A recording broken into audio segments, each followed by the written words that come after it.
Bonjour à tous, moi c'est Gaël, je suis enseignant en activité physique adaptée à l'Institut Saint-Pierre, donc à Palavas-les-Flots, pas très très loin d'ici. Merci Thomas pour ta présentation.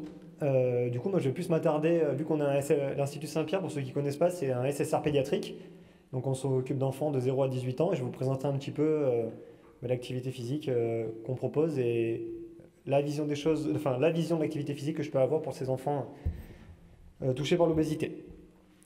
Donc quelques mots très rapides sur l'Institut Saint-Pierre. Donc comme vous pouvez voir sur la photo, on jouit d'un cadre plutôt sympa, hein. Voilà, notre bureau donne sur la mer, donc ça c'est cool. On a différentes modalités de séjour, d'accord, sur le centre de l'obésité pédiatrique spécialisé. Donc on a un hôpital de jour, d'accord, où les enfants viennent en consultation avec les médecins, avec les différents professionnels. Mais on a également différentes modalités d'accueil pour des séjours d'une semaine ou jusqu'à 6 à 7 semaines maximum. Donc des séjours par enfant pour les jeunes, pour des enfants vraiment petits, là on est entre 3 et 12 ans on va dire. C'est des séjours d'une semaine, on a des hospitalisations 5 jours pour justement des enfants un peu plus grands, des hospitalisations de 2 semaines sur les périodes de vacances scolaires. Là c'est pour les adolescents entre 10, 12 et 14 ans et 18 et 17 ans. Et ensuite des séjours un peu plus longs de 6 à 7 semaines. Dans un premier temps, l'activité physique chez l'enfant et l'adolescent. Est-ce que vous connaissez les recommandations qui sont pour les enfants et les adolescents? On l'a vu avec Thomas pour l'adulte. Est-ce que vous avez une idée des recommandations pour les enfants et les adolescents? Allez-y, n'ayez pas peur de dire des bêtises ou même... Moins de 8 heures par semaine. Donc si je suis à 1 heure par semaine, c'est bon? Non, alors, à votre avis, déjà, c'est plus ou moins que chez l'adulte? Plus? Ouais, tout le monde est sûr? Ouais, effectivement, c'est plus. Chez l'enfant, on est à 60 minutes d'activité physique par jour, d'accord? Cette activité, il faut qu'elle soit modérée à soutenue. C'est quelque chose d'important. Sauf que dans les faits, ce qu'on se rend compte, c'est que malheureusement, les enfants qui atteignent cette activité, il n'y en a pas beaucoup. On est à 18 minutes d'activité physique par jour pour les filles en moyenne et à 32 minutes d'activité physique par jour pour les garçons. D'accord? Donc on est loin de l'heure quotidienne. Alors pourtant on sait que c'est important parce que l'activité physique chez l'enfant elle va conditionner plus tard la capacité physique, la condition physique de l'adulte, notamment la capacité musculaire, la capacité cardiovasculaire, articulaire, mais également sur plein d'autres facteurs, notamment psychologiques, psychosociaux, l'estime de soi, le regard des autres, des choses comme ça. Quelques définitions, si je vais trop vite, n'hésitez pas à me le dire, n'hésitez pas à me couper également pour poser des questions. Donc une définition rapide, je pense que ça va étonner personne, de l'obésité. Chez l'enfant, donc c'est comme chez l'adulte, une accumulation anormale de graisse, d'accord. Elle est définie par un IMC supérieur à 30 kg par mètre carré, mais également, vu qu'il y a pas mal de professionnels de santé, ça doit vous parler également, on utilise les courbes de référence, vous savez, c'est dans le carnet de santé, les courbes bleues et roses sur lesquelles on place l'IMC, et c'est une maladie, du coup, qui touche les pays développés et en voie de développement. Ils sont plus bleus et roses d'ailleurs. Ils sont plus bleus et roses? Ça a changé? Trop sexués comme couleur, là, Ok. vert et jaune. Ok. Juste quelques chiffres, d'accord, qui datent d'un an, ces chiffres-là. Dans le monde, on considère qu'il y a quasiment 108 millions d'enfants obèses, d'accord, pour 600 millions, un peu plus de 600 millions d'adultes. Ok, juste l'obésité, je ne prends pas le surpoids, hein. Donc c'est des chiffres qui sont relativement importants. On observe aujourd'hui que ça se stabilise, mais il y a quand même toujours énormément de personnes en surpoids ou obèses. L'obésité, ça va étonner personne, on en a parlé un petit peu ce matin, c'est un marqueur des changements sociétaux. C'est-à-dire qu'aujourd'hui, les modes de déplacement ont changé. Donc c'est exagéré, j'espère que vous ne faites pas ça avec votre... Vous le voyez? Ah d'accord. Bon. En voiture comme ça? Ouais. Prenez la plaque la prochaine fois. Donc voilà, les changements des activités quotidiennes, d'accord, les déplacements dans les activités de loisirs, mais également les méthodes de travail qui ont changé, on est de plus en plus assis, de plus en plus sédentaire. Également les modes de transport, on l'a vu ce matin, on prend plus le bus, la voiture pour faire des petits déplacements, les transports en commun. Et également chez l'enfant, quelque chose qui est très présent, si vous êtes parent, je pense que vous pouvez en témoigner, les temps d'écran qui sont extrêmement présents et de plus en plus chez l'enfant. Tout ça, ça traduit ce qu'on appelle un environnement obésogénique. Alors, ce n'est pas un gros mot, c'est juste pour dire que ça va favoriser l'obésité, d'accord, notamment par une balance énergétique D'accord? La balance énergétique, on l'a vu ce matin, on la discutera un petit peu après. D'un côté, on y retrouve les apports alimentaires, les dépenses énergétiques, donc avec les activités sportives, et également les activités de loisirs et les activités sédentaires. Tout ça, ça va jouer, ça va influencer cette balance énergétique, d'accord? Le ratio, on va dire, entre l'apport et les dépenses, et favoriser l'obésité. Donc ça c'est l'ancien modèle. Okay, c'est un modèle, Monsieur Avignon l'a dit ce matin et très bien, c'est un modèle qu'on enseigne encore, notamment aux diététiciennes, notamment nous au STAPS aussi, on a également ces enseignements-là où on nous parle beaucoup de la balance énergétique. Dans l'imaginaire commun, c'est quelque chose qui est très présent. Il faut se dépenser et il faut réduire les apports. Parce que le problème, c'est que on n'est pas capable de faire du sport. Enfin, une personne obèse, d'accord, a du mal déjà à supporter une activité physique, même modérée parfois. Donc, vouloir lui dire, ok, il faut que tu ailles courir, il faut que tu ailles marcher. Tout à l'heure, on parlait de marche rapide. Voilà, il y a cette ambivalence, cette dichotomie un petit peu entre ce que je suis capable de faire et ce que je pense pouvoir faire, devoir faire, pardon. Et également, chose importante, c'est qu'on n'est pas des lapins. On n'est pas fait pour manger de la salade, des brocolis et du céleri tous les jours. Et au bout d'un moment, je pense que si tous on vous met du poisson blanc carré, là, pas beau, avec des brocolis ou des haricots vapeur, vous allez tous tirer un peu la tronche. Et niveau plaisir, on n'est pas au top, d'accord? Cette notion de plaisir, du coup, elle est importante dans l'alimentation, mais également dans l'activité physique. Et ça, on le verra après. Chose qui est importante également aujourd'hui dans l'activité physique, c'est que, donc voilà, comme je l'ai dit, il ne faut plus l'envisager comme une porte d'entrée, une porte de sortie, d'accord, pour arriver à stabiliser le poids. Et il faut essayer de penser l'activité physique et l'activité sportive autrement, parce que toutes les activités qu'on va faire aujourd'hui vont avoir un effet sur la balance énergétique, sur notre perception corporelle, sur les sensations alimentaires que l'on va avoir. Et c'est ce qu'on va voir dans une deuxième partie. D'abord, quelques petits rappels. Donc, regarder la télévision, en fait, c'est un comportement qui est très présent chez l'enfant. C'est-à-dire qu'il y a des études qui ont montré que les enfants aujourd'hui passaient plus de temps à regarder la télévision qu'à étudier les cours, qu'à discuter avec leurs copains à l'école. Donc c'est quelque chose qui est très présent. Également le jeu vidéo chez les jeunes qui est très présent, ce qui réduit d'une part la dépense énergétique et en même temps le lien social. Donc ces pratiques sont associées à l'obésité, comme je vous le disais. D'accord? Et ce qu'on a observé également dans les études, c'est que en fait, même si on réduit son activité physique, d'accord, on réduit sa dépense énergétique, le corps et le cerveau n'ont pas cette capacité à adapter et à réduire de fait la sensation alimentaire et l'envie de manger, ou la capacité, si je bouge pas assez, en fait, je vais pas réguler moi-même mon apport alimentaire. Enfin voilà, je sais pas si je suis clair quand je le dis. Si? Ils sont sympas. Ils sont sympas, c'est vrai? Merci Gilles de me soutenir là-dessus.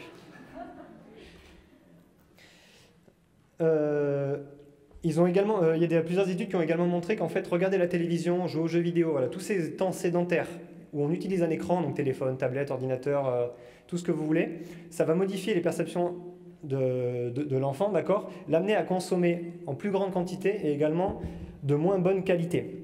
Donc l'enfant va plus facilement s'orienter vers des aliments gras, salés, sucrés ou la malbouffe, comme on peut dire en général, d'accord? Hop.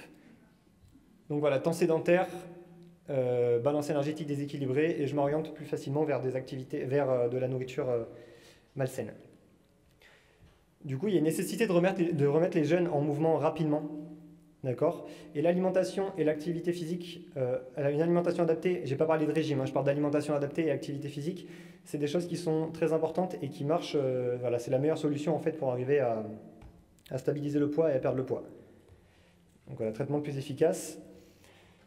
Également, quelque chose qui est important, c'est que l'exercice physique entraîne des effets anorexigènes. Anorexigène, donc on retrouve le mot anorexie, c'est-à-dire qu'il va y avoir un effet coupe-faim sur l'activité physique.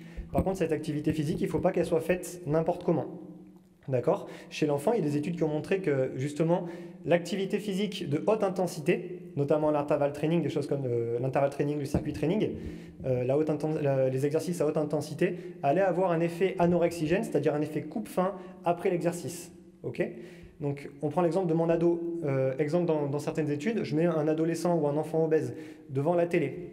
Okay, ou même à jouer à un jeu vidéo actif, style Wii, des choses comme ça, avec une dépense énergétique par rapport à un adolescent qui va faire une activité physique de même dépense énergétique à côté, mais par exemple jouer au foot avec ses copains, faire des jeux ludiques, ben, l'adolescent qui a fait des jeux ludiques avec ses amis, pas devant un écran, va moins manger, d'accord, qu'un adolescent qui sera resté devant la télé ou qui aura fait de la Wii, de la Kinect, des choses comme ça.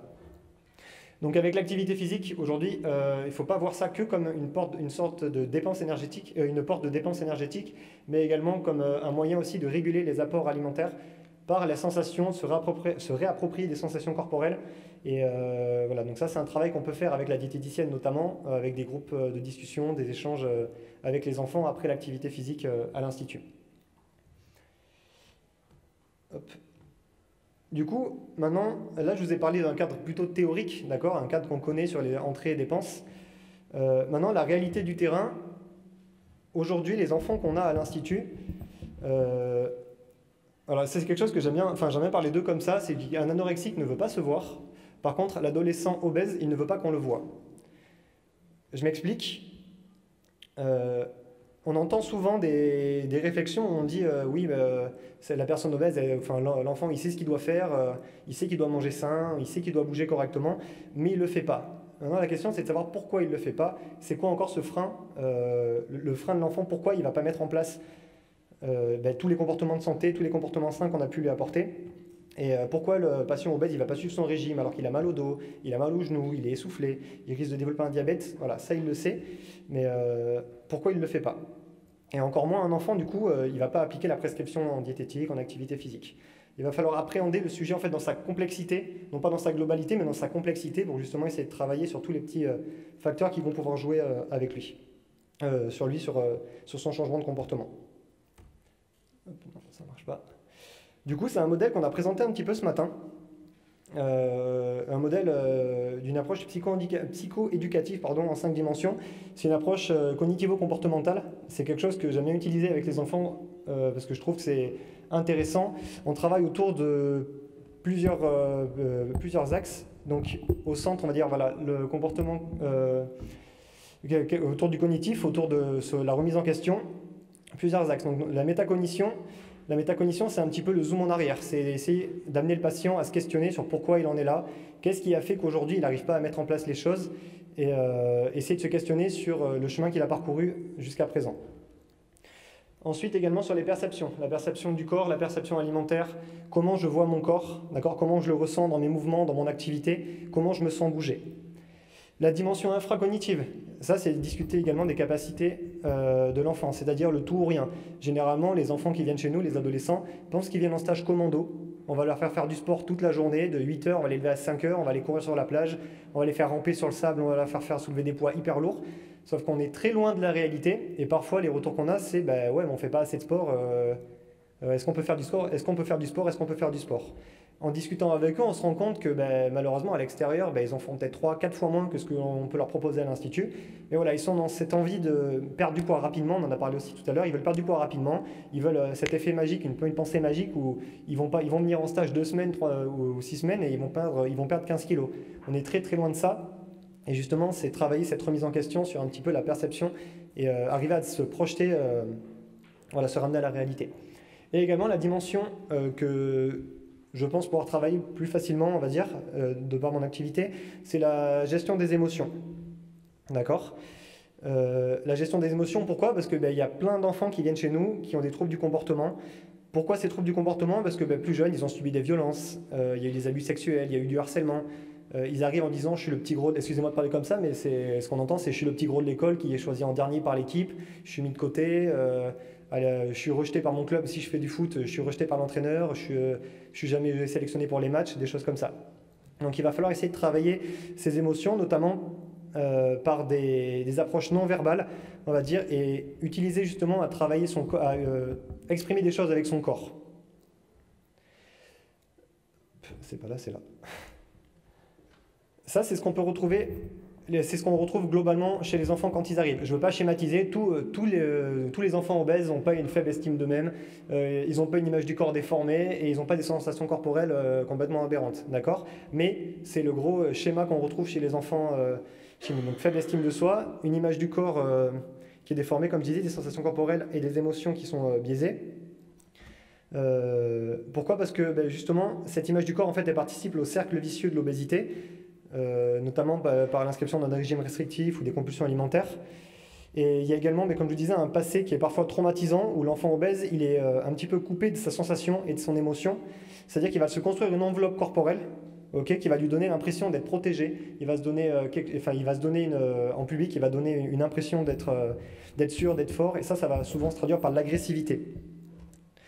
C'est des enfants qui pensent aussi qu'ils ont peu d'aptitude pour bouger leur corps et que leur expression corporelle, justement, elle est restreinte.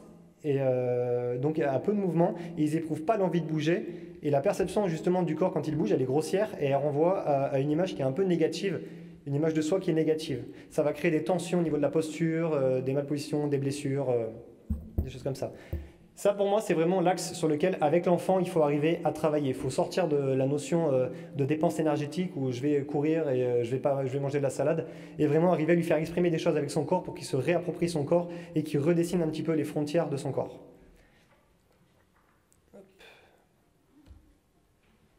Ça marche pas. Donc voilà, je vous disais communiquer avec le corps, c'est-à-dire qu'il va falloir enrichir le vocabulaire du corps avec des mouvements. Ça va permettre d'ouvrir, d'exister autrement. Ça va permettre aussi de devenir conscient de son corps et des perceptions corporelles. Voilà, l'objectif, comme je l'ai dit tout à l'heure, ça va être vraiment de redéfinir la frontière du corps, arriver à avoir un contact avec l'autre, voilà, un contact avec ses pairs. Et c'est pas, alors cette technique, notamment par la danse, on l'aborde beaucoup par la danse. Mais c'est pas vraiment, on va pas rechercher les carences, d'accord? Les patients sont souvent conscients des carences qu'ils peuvent avoir. C'est plutôt le fait de trouver la ressource dans le corps, trouver à l'enfant, lui permettre de trouver la ressource pour justement surmonter ses difficultés et exprimer des forces et un état émotionnel susceptible, on va dire, de communiquer sur ces états émotionnels. On n'est pas sur la chorégraphie, il n'y a pas de jugement. Voilà, c'est vraiment une relation de confiance qu'on essaie d'établir avec l'enfant par l'activité danse. Comment ça se passe dans les faits? Du coup, on part par des choses... on est très loin de la danse contemporaine qu'on a pu tous faire à l'école, où on met de la musique, du violon, on vous demande de faire des roulades, de sauter, de faire des trucs un petit peu bizarres. On est vraiment sur une approche où on va essayer de se rapprocher un petit peu de ce que l'adolescent connaît. Donc au début, on va commencer par des choses où l'enfant va mettre une musique qu'il aime bien, Jul par exemple. Il va y avoir vraiment des musiques actuelles que les enfants écoutent tous les jours. Et on va essayer par exemple, je vous ai mis une photo du haka parce que quelque chose qui marche plutôt pas mal avec eux, c'est de travailler sur les bruits que peut faire son corps, notamment par les percussions. Donc on rentre par le haka, on monte des vidéos sur le haka, avec par exemple des gens qui ont repris le haka, des femmes qui ont pu reprendre un haka dans des chorégraphies, et on exprime un petit peu comment mon corps peut communiquer, qu'est-ce que je peux faire avec mon corps. Voilà, ça peut être des déplacements tout simples, ça peut être de la marche. Et à la fin, voilà, l'enfant va essayer de créer une chorégraphie sur cette thématique du haka, va essayer de créer une chorégraphie et de se produire devant les autres et essayer justement d'arriver à exprimer et de ressentir des émotions. Du coup, comment se fait une séance de danse, d'accord, et d'expression corporelle en pratique? Toujours, on commence par un échauffement basé sur la respiration, sur la détente, sur arriver à placer des mots sur comment je me sens, la raison pour laquelle je me sens bien, je me sens pas bien, est-ce que j'ai chaud, est-ce que j'ai froid, est-ce que je suis triste, est-ce que je suis fatigué. C'est des choses qu'on essaie de les faire exprimer. Et ensuite, on travaille sur des déplacements avec ou sans musique. Donc par exemple, on peut travailler sur les éléments, la terre, le feu, l'eau, l'air. Et chaque enfant doit essayer de se déplacer, de trouver un moyen de se déplacer, d'exprimer une sensation, une émotion par le mouvement. Ensuite, on part sur l'ouverture aux autres, où notamment on essaie de créer des petits duos, des trios, des quatuors, où les enfants peuvent justement, avec leur père, essayer de communiquer, créer une petite chorégraphie et se produire devant les autres. À la fin, toujours une restitution, une synthèse de séance. C'est-à-dire qu'on va toujours discuter avec l'enfant, l'adolescent, on ne va jamais le laisser repartir dans le service, sur une autre activité, comme ça, sans lui expliquer pourquoi on a fait ça, qu'est-ce qu'il a ressenti, et essayer de lui faire poser des mots sur les sensations qu'il a pu avoir. Pour résumer, ce qui est très important, c'est de penser l'activité physique avec l'enfant. Pas se placer en termes d'honneur de leçon où je dis il faut que tu bouges, il faut que tu fasses ça, c'est bien pour toi. Ça, ils l'entendent tout le temps à la télé avec manger, bouger, ils s'en fichent totalement. Eux, ce qui les intéresse à eux, c'est Enfin, c'est pas de développer un diabète. On peut leur dire, oui, attention, tu vas développer un diabète, oui, tu vas avoir un cancer, oui, tu vas mourir plutôt que la moyenne des gens. Eux, ils s'en fichent totalement. Ce qui les intéresse, c'est de pouvoir faire du sport avec leurs copains, c'est de pouvoir rentrer dans une petite robe. Enfin, les petites filles qui veulent rentrer dans une robe comme leurs copines, qui veulent arriver à faire du sport avec les autres, qui veulent être bien intégrées à l'école. Donc, du coup, l'activité, il faut la penser de par l'expérience clinique, c'est-à-dire les données de la science, on va dire, d'accord. L'expérience clinique, c'est le retour de terrain, pardon. Les données de la recherche. Okay, et également les préférences du patient. Prendre un temps d'écoute avec le patient, discuter avec lui, et c'est ça qui va guider la décision de par l'activité, de par le projet, qui va guider voilà, le projet de l'enfant à la sortie du SSR, et pour essayer de lui maintenir une activité durable. Oui, dites-moi. Comment après ils arrivent à maintenir une activité comme vous dites? Parce que bon là, ils sont en groupe, Ouais. les enfants, il y a la même morphologie qu'eux, quand ils vont se retrouver dans un club de sport classique du village ou de la petite ville, les enfants sont habitués dans une autre culture. Donc ils vont d'emblée se moquer de cet enfant-là. Donc poursuivre l'activité après quand ils sortent de cette terre ou d'ailleurs, c'est très compliqué pour eux. Je suis d'accord, c'est très compliqué. Là, on n'a pas beaucoup de chiffres encore, parce que moi, je suis arrivé récemment à l'Institut, donc j'ai pas encore assez de recul pour vous dire le nombre d'enfants qui continuent une activité physique à l'extérieur. Après, ça c'est... là, je vous ai présenté la danse, d'accord, parce que c'est une activité qui me paraît intéressante pour travailler justement sur ce côté émotionnel. Parce que je suis un peu contre voilà, ce truc de dépense énergétique, tout ça, va travailler ce côté émotionnel pour que l'enfant arrive à se réapproprier son corps. Après, bien entendu, à côté, on a des temps d'échange avec l'enfant où on va travailler sur le projet de l'enfant également. On va se mettre en relation avec ses parents. L'enfant va avoir des devoirs, entre guillemets, quand il va rentrer chez lui un week-end sur deux. Ça va être d'aller rechercher, on va travailler avec lui sur comment dire, aller travailler sur trouver par une activité qu'il aime bien. Ça peut être du rugby, ça peut être de la danse, ça peut être du hockey, de l'ultimate, de l'athlétisme. On va essayer de travailler avec lui justement pour qu'il trouve un club adapté pour lui. Mais également, vous faites bien poser la question parce qu'on a des difficultés aujourd'hui. Les clubs ne souhaitent pas prendre les enfants en situation d'obésité. C'est une grosse problématique qu'on a actuellement. Et la SFPAPA pourra aussi peut-être en dire quelques mots, mais on l'a évoqué tout à l'heure avec le problème de prescription. Il y a encore un gros flou, on va dire, sur ces problèmes de prescription à l'extérieur. Et qu'est-ce qui se passe généralement? C'est que les enfants retournent chez leur médecin traitant, après, et repartent avec des prescriptions de kiné. D'accord? Et l'enfant va chez le kiné ou va s'inscrire dans une salle de sport qui va payer 50 € par mois. Okay, il va y aller déjà au début, après il n'ira plus, on se le dise franchement. Mais il va mettre ses fesses sur un vélo et il va pédaler, voilà, il va faire sa demi-heure de vélo, il va faire sa demi-heure de tapis. Et puis voilà, on s'en occupe pas, il fait ça une fois par semaine, une fois ou deux par semaine. Et puis voilà, parce qu'on a encore cette vision de dépense énergétique et pas de prendre l'enfant dans sa complexité. Donc c'est pour ça qu'il y a beaucoup de choses à faire, beaucoup de choses à travailler encore, notamment au niveau des politiques publiques, au niveau des prises en charge, au niveau des mutuelles, au niveau de l'assurance maladie, pour arriver à assurer une pérennité dans l'activité. Et on sait que le facteur motivationnel est hyper important chez la personne obèse et encore plus chez l'enfant peut-être. Excuse-moi Thomas, hein, mais chez l'enfant, enfin, si l'enfant ne prend pas de plaisir à l'activité, comme je vous disais, il s'en fiche de savoir s'il va avoir un cancer, si c'est pour réguler son diabète. Lui, ce qu'il veut, c'est pouvoir rebouger avec ses copains et s'amuser. Et s'amuser. Du coup, voilà, il faut penser l'activité non plus en termes de dépenses énergétiques, penser l'activité énergétique non plus en termes d'apport et dépenses, mais plutôt voir la relation qui peut exister entre les deux, d'accord, pour ne pas générer de frustration chez l'enfant, et vraiment travailler la réalité et la notion de tout ou rien, comme je disais tout à l'heure avec la notion infracognitive, et ensuite recentrer vraiment le travail sur ses émotions et la communication du corps. Donc pour terminer, il faut faire de la danse, c'est bien. Et voilà, je vous remercie de votre attention. Si vous avez des questions, n'hésitez pas.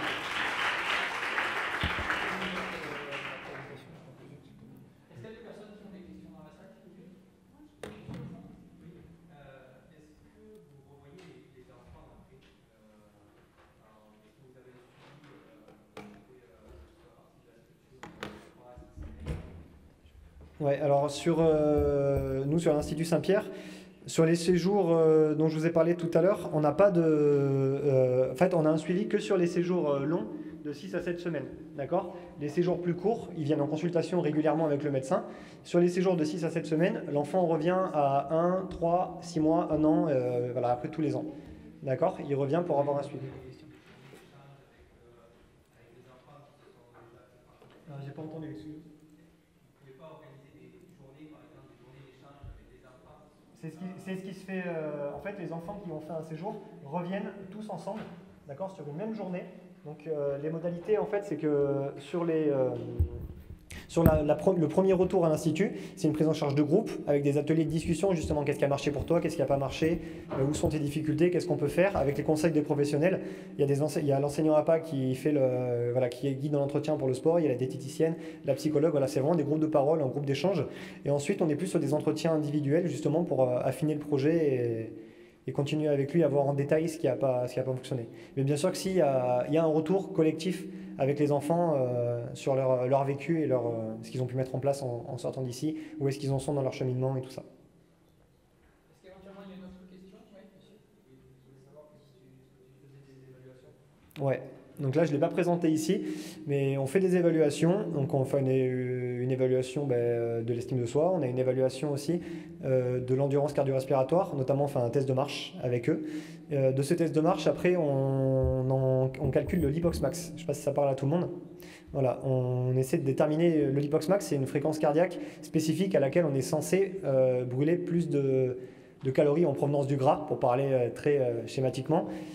Voilà, c'est un test qui se fait à l'hôpital d'habitude. Nous, on n'a pas les médecins formés pour, on n'a pas le matériel pour. Du coup, on a trouvé un moyen dérivé, un test de terrain, où on le fait avec ce test de marche et des petites formules de calcul en fonction de plusieurs paramètres chez l'enfant. Ouais, le TDM6. Oui.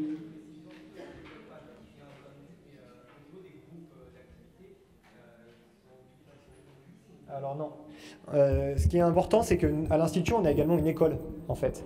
Et un point important de la prise en charge, c'est qu'on ne veut pas rompre avec la scolarité, et même dans les cas les plus, on va dire, difficiles, recommencer une scolarité. Parce qu'on a beaucoup d'enfants qui sont déscolarisés pour tout un tas de raisons. Voilà. En fait, la prise en charge, elle se fait par demi-groupe sur la journée. Donc il y a un demi-groupe qui est à l'école soit le matin, soit l'après-midi.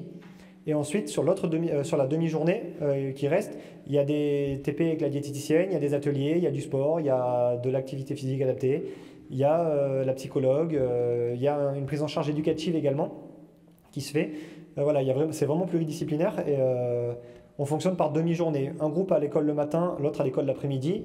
Et sur la demi-journée en question, voilà, il y a des activités qui sont proposées sur le programme de TP. Je ne sais pas si ça répond à la question.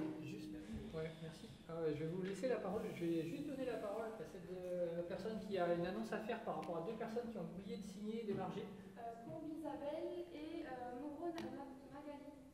Ah oui, j'ai essayé ce matin. Ouais, je vais venir voir qu'elle n'est pas là. Alors, pendant qu'elle signe, par contre, est-ce que vous nous autorisez à démonter un petit peu sur l'horaire qui était prévu? Je voulais juste vous dire, pour quelques diapos rapides. Si vous êtes pressé, on arrête là et puis bonjour, merci, au revoir. Sinon, on prend 5 minutes pour conclure, mais je laisse la place pour la question. Quand vous parlez de l'enfant, c'était la généralité, c'est que ça qui était aussi compris quand vous parlez enfant, mais moi au début j'ai compris qu'il y avait une différence entre enfant et ado. La prise en charge était différente. Non, la prise en charge est un peu différente en fonction du type de séjour qu'on va faire, parce que forcément, vous doutez bien que sur 5 jours, on n'a pas la possibilité de faire la même chose que sur 6 ou 7 semaines. Dans les faits, ça reste globalement la même chose et on n'a pas les mêmes types d'enfants. Sur des séjours courts, on va avoir des enfants plus jeunes, donc les activités proposées, on ne va pas leur proposer de réentraînement, parce qu'on ne va pas leur faire une évaluation de la condition physique sur cette semaine-là, sur juste une semaine, parce qu'on n'a pas le temps entre les entretiens d'entrée, ceux de sortie, on n'a clairement pas le temps. Par contre, sur des séjours un peu plus longs, voilà, la prise en charge est un peu plus cadrée, si je puis dire, voilà, avec vraiment des objectifs, une évaluation spécifique à chaque enfant. L'enfant repart avec son dossier. Là, après, enfant-adolescent, c'est juste par rapport au groupe d'hospitalisation qu'on fait. Sur des séjours courts, on est plus sur des enfants plus jeunes, des hospitalisations longues, pardon, on est sur des ados, voilà, plus dans la tranche adolescent 12-17, 12-18. Ouais, alors les recommandations de l'OMS, c'est de 3 ou 6 à 18 ans et après on passe de 18 à 65 ans. Donc voilà. Les recommandations, c'est 60 minutes d'activité par jour. Et cette activité, elle n'est pas obligée d'être 60 minutes d'un coup, hein. On peut faire 20 minutes, un quart d'heure, voilà. Et comme disait Thomas tout à l'heure, c'est des choses, ça peut aussi, voilà, discuter avec eux, de faire des choses toutes simples, notamment de la marche. On a tous une paire de baskets chez soi, pas besoin d'acheter un vélo. Voilà. Ça, quand on a préparé l'atelier avec Thomas, c'est quelque chose que je lui ai dit, j'ai pas la même vision que lui. Moi, les vélos elliptiques, les vélos, j'appelle ça les porte-manteaux de luxe, parce que généralement, ça finit dans la chambre d'amis ou dans le salon, et on y met toutes les vestes en rentrant à la maison. Donc voilà, c'est vraiment discuter, prendre du temps pour discuter, apprendre à connaître l'enfant, apprendre à connaître ses difficultés, apprendre à discuter avec la famille aussi, parce que l'environnement familial est extrêmement important. C'est pas l'enfant qui va avoir le porte-monnaie pour aller s'inscrire à la salle de sport, c'est pas lui qui va avoir le porte-monnaie pour aller faire les courses et acheter ce que lui a dit la diététicienne ou voilà pour respecter le plan alimentaire. Mais voilà, il y a vraiment un gros temps d'écoute avec l'enfant et l'adolescent à avoir. Enfin, il existe aussi chez l'adulte, hein, mais c'est un petit peu différent à mon sens. Ouais. Dans les retours, pardon, après le séjour de 6-7 semaines, Oui. vous disiez qu'ils revenaient tous les mois, tous les trimestres, Mhm. toutes ces années. Au niveau des statistiques de l'activité physique, est-ce qu'ils ont pu donc intégrer un sport, un club normal et est-ce qu'ils ont pu maintenir l'activité en club ou pas? Alors, ce que je me rends compte, là, comme je l'ai dit tout à l'heure, je ne suis pas là depuis très longtemps à l'Institut, mais ce que je me rends compte, c'est que là, on est sur il y a les stages de 6 à 7 semaines. Certains se font en milieu d'année, d'accord? Imaginons un stage de février début février à fin mars, ok? Les clubs sont réticents également à prendre les enfants parce qu'ils sont en cours d'année. La saison, imaginons quelqu'un qui son projet c'est de faire du basket, la saison est lancée, le club il n'a pas envie de prendre quelqu'un qui en plus souffre d'obésité, mais il n'a pas envie de prendre quelqu'un en cours d'année parce que c'est pas constructif pour l'équipe. Il y a un travail qui a été fait par l'équipe éducative du club, donc c'est aussi un frein en fait de par le calendrier de nos séjours. Il y a aussi un frein en fait qui est fait pour ça. Après, les enfants sont vus avant de venir en séjour, ils sont vus avant. Et du coup, avant, en préadmission, on dit ils rencontrent les différents professionnels. Et c'est aussi un travail de l'éducateur sportif et de l'enseignant APA, c'est de discuter avec l'enfant, essayer déjà de cibler cibler